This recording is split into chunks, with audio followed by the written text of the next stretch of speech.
crashes, defective products, dangerous drugs, injuries, and abuse. Across the state of Alabama, the attorneys, proudly sponsored by the law firm of Hollis, Wright, are here to serve you. Your tough legal questions answered by our experts with host David Lamb and the attorneys of Hollis, Wright.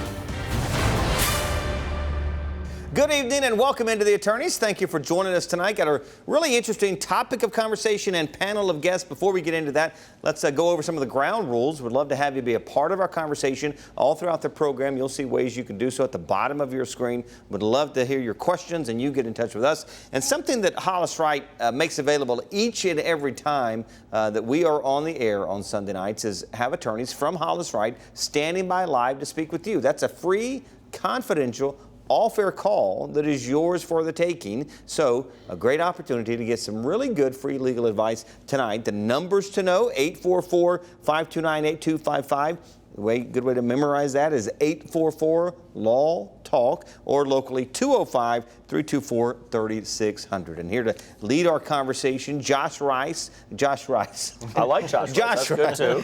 Josh Wright from... You've only said that 1,000 times. I know. I mean, of all the names. Nice work, Dave. I'm a pro. That's why you hired me, right? That's why I'm here.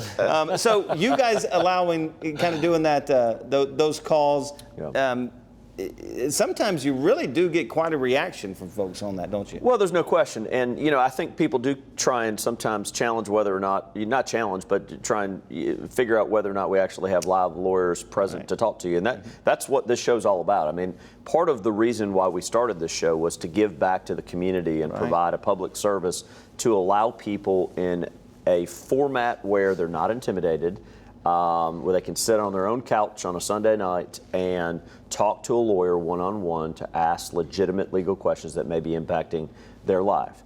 And that's what I think we provide, and I'm real proud of that. And so if people want to call, text, email, Facebook, Twitter, they're going to get a live response from a lawyer one way or the other. I love it. Related to the issue. So, all right, so today's show, we're going to be talking, David, a general topic is elder law, but it is elder law taking into consideration the types of benefits that people can get when they get to an elderly age, as well as opportunities for long-term care and some level of estate planning issues we're going to address.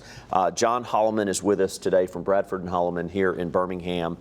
First of all, we're super excited to have you on. Glad to be here. And, one of the things that's interesting is when we got our pre-production information together, one of the stats that I learned is roughly 70% of those that are over the age of 65 currently are going to need some level of long-term care in their life. That's true. When you start to think of those numbers, that's crazy. Yes, it is. When you start to think about it. So this is a really relevant and material show. But first, John, just tell us generally, I know we've had your partner on in the past, and she's done an outstanding job. But tell us a little bit about how you guys got into this area of the law, because you and I both know as practicing lawyers, this is a real subsect of the law that not a lot of people get involved in because there's a lot of complicated issues associated with advising elderly people on estate planning as well as long-term care. How did you guys get into this, and tell us a little bit just about your practice? Yeah. Well, as Melanie told you when she was on the show, she got into it because her parents were older when they had her. So she saw what they were going through, and she went to law school specifically to help them. Mm-hmm. And I did a foray after law school. I did real estate law for 20 years with my dad. Fast-paced real estate closing practice. It was considered a success when you got people out there in 45 minutes, and they wanted to be. Right. Let's get this closing over with. So we didn't have. I longed for relationships with clients, and so now I have that. I've been doing this for over 10 years, and it's wonderful. We have offices in Pelham and Scottsboro, and I grew up right here. Grew up out in Bessemer, McCalla, Birmingham Southern, University of Alabama Law School.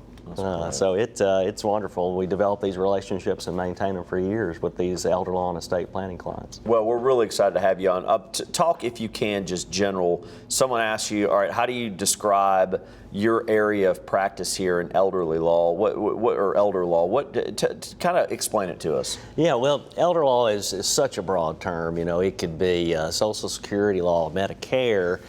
It even encompasses estate planning, because power of attorneys and things are disability planning, right? And you tend to get perhaps disabled mentally, or hopefully not, but with Alzheimer's and things as we age. So estate planning is part elder law, so it's just a huge topic, but our practice focuses on estate planning, probate, and the elder law is how to pay for long-term custodial health care. Yeah. It's not getting any cheaper. No, that's exactly right. And I saw that statistic of those folks that are 65 years or older, 70% of those are going to need some level of it. I mean, those statistics are staggering. They are. They're and they don't, with any disease, we're talking before the show, they're working on, they're making inroads and figuring out what causes Alzheimer's, but and there's a bunch of different types of dementia. Yeah. So there's a thing we call the incapacity vacuum. There may be a period of time where your physical body is healthy, but your mind is not. So medical science is keeping us alive longer. So we have to have these plans in place: estate plans, elder law plans, probate avoidance plans. Mm-hmm. So, John, tell us, what do you see most often? Typical elder law related issue comes to your office. What do you see most often? Is it children that are looking to try and protect themselves in the future from having to come out of pocket for long-term care for their parents, and they're trying to plan? I mean, what do you see the most? Yeah, that's part of it. It's either the adult children coming in or the actual aging parents, the seniors themselves coming in. And they realize it's impacting the entire family. So it's usually a team effort. Usually there's multiple kids, and not all of them live in town. So we help that. We take a deeper dive into the family dynamic, and we kind of half jokingly say we're in the family harmony business, because a byproduct of these plans is keeping everybody happy. If you can get siblings to agree, and we've got a concrete plan for mom and dad, that's huge. Yeah. Well, and that's kind of the key too, is finding the contract, finding some level of planning, and just having folks that want to plan. When we do these types of shows, my 3 kids who are now older, they never wanted to take the medicine, but once they took the medicine, it turned out well. So I kind of think of this as taking the medicine, because nobody wants to think about. We don't want to think about death. We don't want to think about all of the things that you do. But as I've gotten older and had friends and family pass away, if there's not a plan, it really makes a bad situation much worse if there's no plan in place. Some people just refuse to think about it. I mean, they'll sit there and tell me that I'm here because my wife brought me. Right. But then once that they get it, they feel better, we get it, start having the conversation, get it done. It's kind of like taking the monkey off your back. You got that squared away. It's just one thing that you can check off your list. Peace of mind. But they do need to be maintained. It's like a car. If you don't tune it up, eventually it's going to stop on you. Or at least have issues. Right. So we, that relationship is what I was talking about. People call us constantly. Hey, I think we need a change to our estate plan. So it's wonderful to see people again and find out how they're doing and how the kids have, grown and where the adult children are, and keep the plan so that when something does happen, it runs like clockwork. That's worth a ton. All right, so I know we're getting ready to go to break, but let me say this. What we're going to do is when we come back from break, I want to talk with John about how to start the plan. Okay. Because I know there are a lot of people out there right now saying, all right, I hadn't really done any of this. This is a good show that I can watch.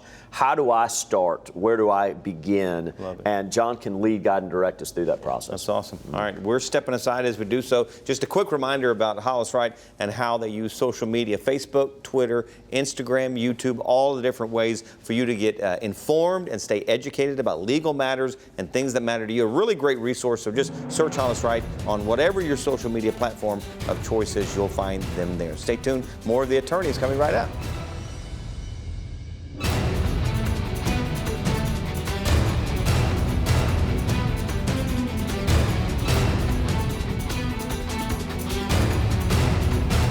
I'm Josh Wright with the law firm of Hollis Wright, a personal injury law firm, and thank you for watching The Attorneys. We hope you, a friend, or a loved one never needs legal counsel for a case. But if you do, the goal of the show is simple: to provide answers and legal counsel when you need it the most. Your call to the show is free and off air. So if you have questions specific to the show or related to other accident or injury topics, call, email, or text us. You can also follow us on Facebook, Twitter, Instagram, and YouTube, or go to hollis-wright.com and click on the Contact Us button. We know your time is valuable, so thank you for spending it with us and watching The Attorneys. If you sustain an on-the-job injury, it can devastate you and your family. That's when you need the help of Hollis Wright. Our attorneys are right here in Birmingham and have decades of experience representing injured victims. We have handled on-the-job injury cases in every county throughout this great state and would be proud to help you. If you've been injured in an accident, always make Hollis Wright the first law firm you call. At Hollis Wright, results matter. I started practicing law more than 20 years ago with a mission: advocate for personal injury victims in their darkest days. Recognizing that there were others who stood with me in that purpose, we built the Hollis Wright team from the ground up. Now with 25 employees here to help personal injury victims when they need it the most, our team is here for you. If you've been injured in an accident, always make Hollis Wright the first law firm you call. At Hollis Wright, results matter.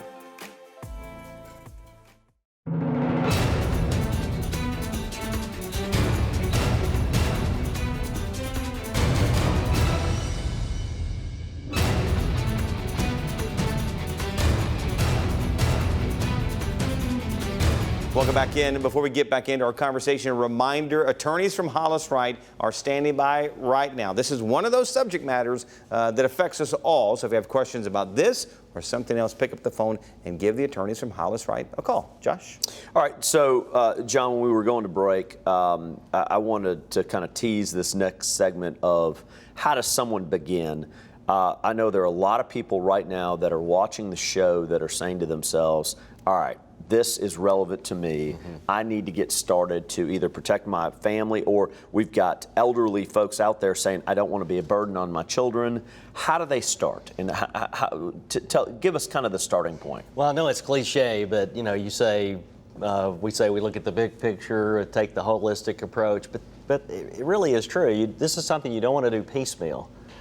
So we don't charge for a consultation. We call it an initial conversation. Let's have a conversation. So it puts people at ease. Nobody wants to go see an attorney. It's like going to the dentist, So we get them to come in there, start a conversation. We start talking about their estate plan and their elder law issues. And like Melanie said when she was here, my law partner and my wife, she said, they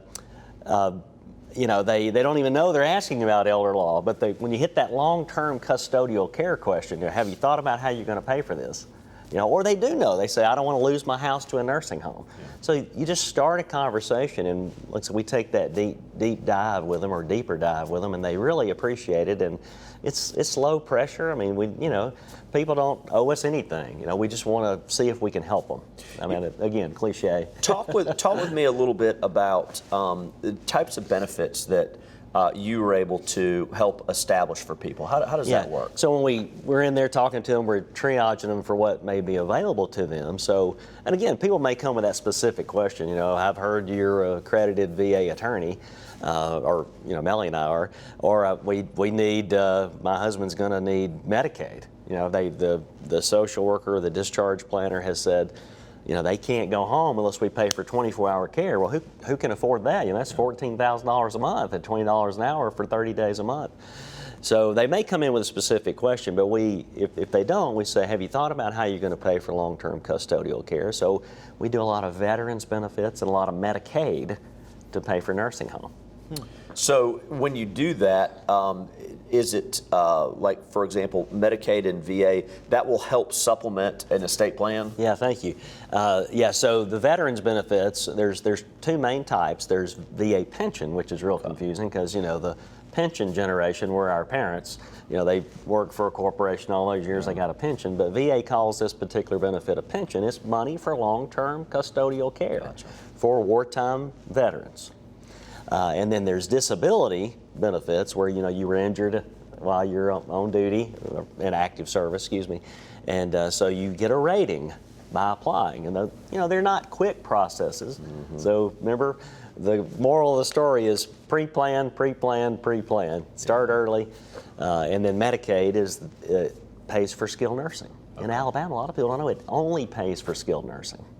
And I'm assuming that the estate planning component of that also is a supplement that comes in. I mean, where you're trying to help people know early on how to estate plan to make sure that they can cover it. And I mean, answer that, but also answer this. Like, what I see these statistics sometimes where it says, the average person may only need 2 years of skilled, full long-term care in a nursing home, yet I have people in my family who have been there for 10 years, 15 years. I mean, what do you see, are those statistics legit? Well, they could be a little skewed, like I was mentioning to you during the break. It takes in these short-term admissions for rehab. So Medicare, and this is what's confusing a lot of people, Medicare and Medicaid, similar government agencies, same government agency, they pay for different things. So Medicare will pay for 3 weeks in a nursing home in a rehab facility, which could be the same facility. So that's confusing, right? So if you're in the hospital for 3 nights and you get discharged, you get 3 weeks of rehab. So people think that, well, Medicare is going to pay for my nursing home, but that's just not true. So Medicaid will pay long term, but it's got its financial requirements.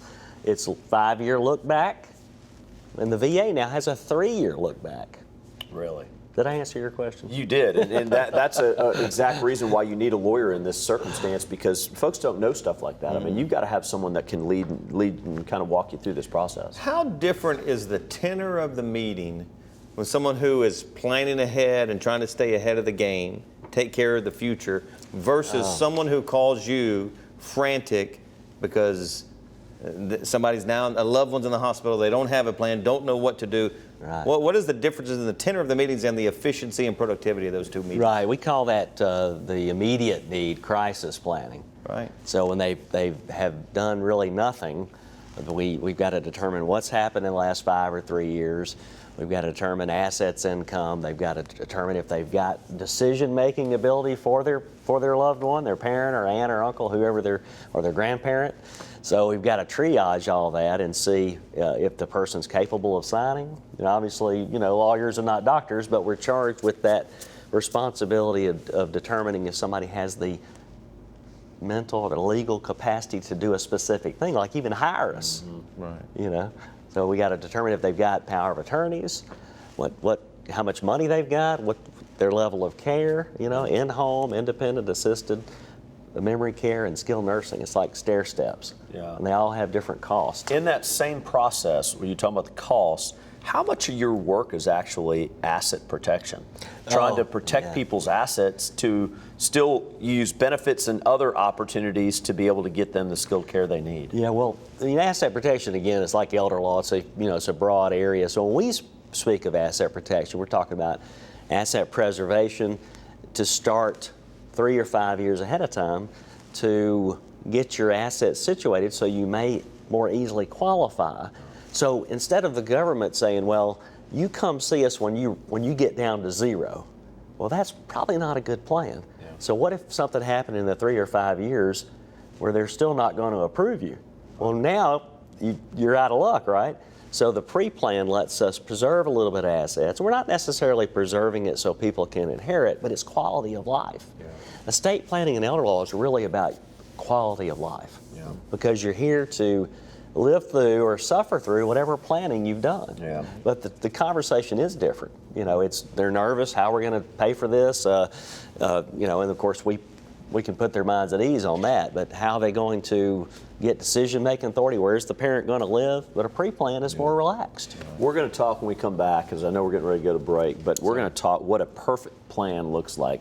And it's going to be different for everybody, but in general terms, how John would define making sure we're taking advantage of all potential benefits making sure that we're doing some asset protection and some estate planning, what that plan really looks like. Sounds great. We're stepping aside, our final break of the evening. Stay tuned. We've got more of the attorneys coming right up.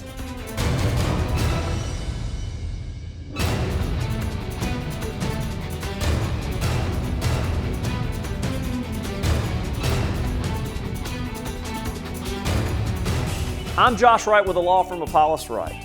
As with any industry, it's important in the legal world to hire an attorney that is knowledgeable and has a track record of success.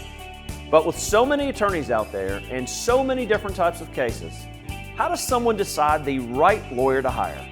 In this week's Legal 4-in-1, we're answering the question, what should I consider in hiring an attorney? In-state versus out-of-state, big firm or little firm, recommendations from friends or family, the internet, the phone book, or TV. With so many choices and so much information, it can be an overwhelming task trying to make the right decision. To complicate things, choosing a lawyer is an important and sometimes life-affecting decision and should not be taken lightly. So how do you select an attorney? First, do your research. Look the firm up on the internet. Learn about the cases they handle and the results they get. Second, find out what clients are saying about the firm. Many websites provide client testimonials or have a star ranking system. Use those to your advantage. And finally, talk with a lawyer from their office and ask them questions. Questions about the volume of cases they handle. Do they return phone calls? Are you just a number or a client that gets the attention you deserve? Please remember, your call, email, or text to the attorneys is free. All of us at Hollis Wright want to help answer your questions on real issues you face. Remember, a competent lawyer will respond to every question you send in. That's our pledge and promise to you. Thanks for watching The Attorneys right here on WVTM 13.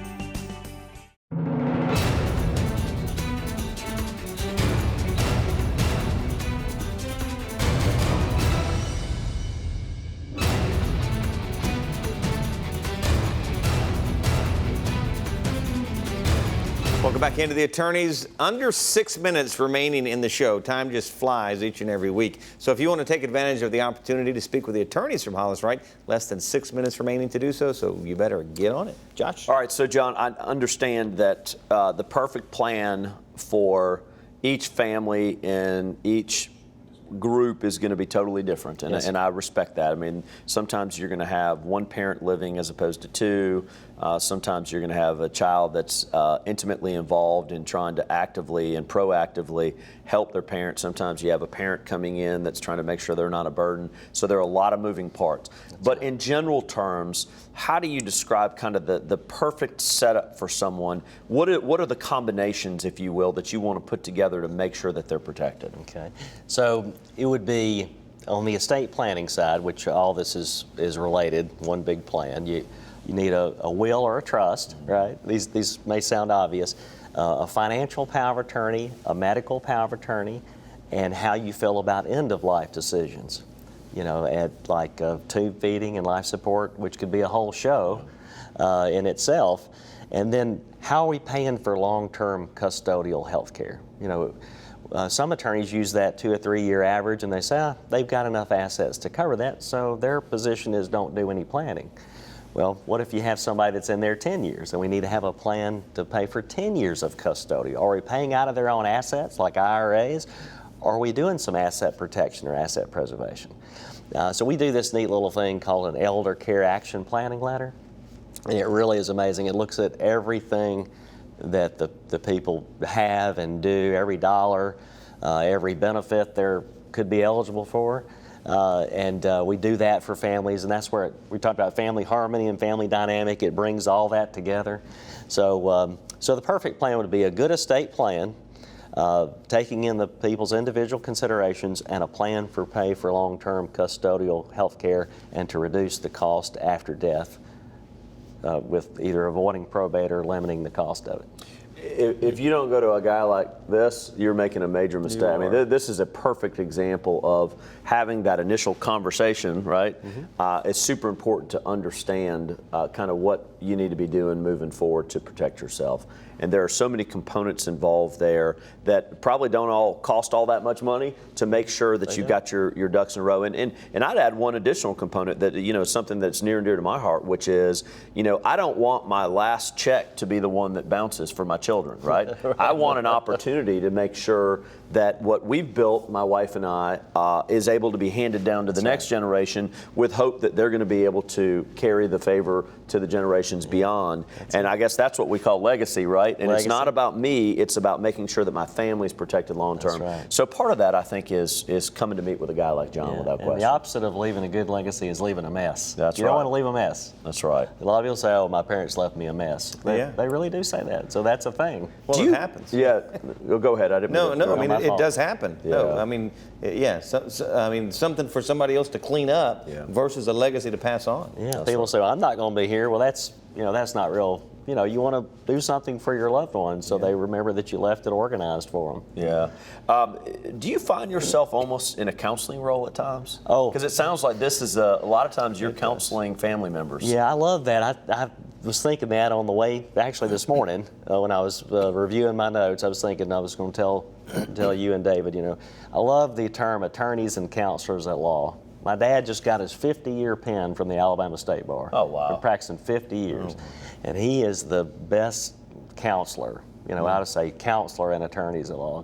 So that's what we do. We counsel people. Y'all counsel people. Yeah, that's right. I mean, you're, mass torch product liability, you're counseling families on that stuff. 100%. We're just about out of time, a minute and a half remaining, but I want to go to both of you just for a final thought, and we'll start with you, John. Yeah, the key is don't be afraid of it. Pre-plan, pre-plan, pre-plan. Don't be afraid to start the conversation and get this done. It really is a weight off your shoulders. Yeah, and I think, you can just tell from John's personality and his wife too, who's been on the show before. The reality is, these are folks you want to talk with, and she's the smarter one. Well, I hear that, and we should all say that about our wives.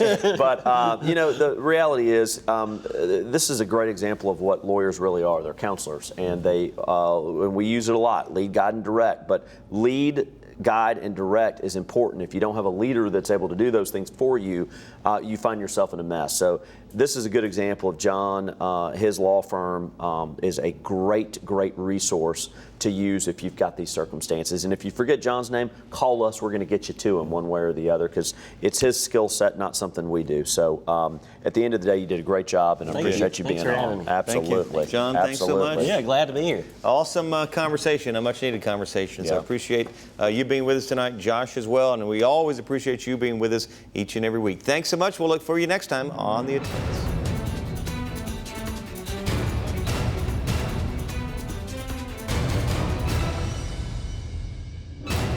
Thanks for watching The Attorneys, sponsored by Hollis Wright.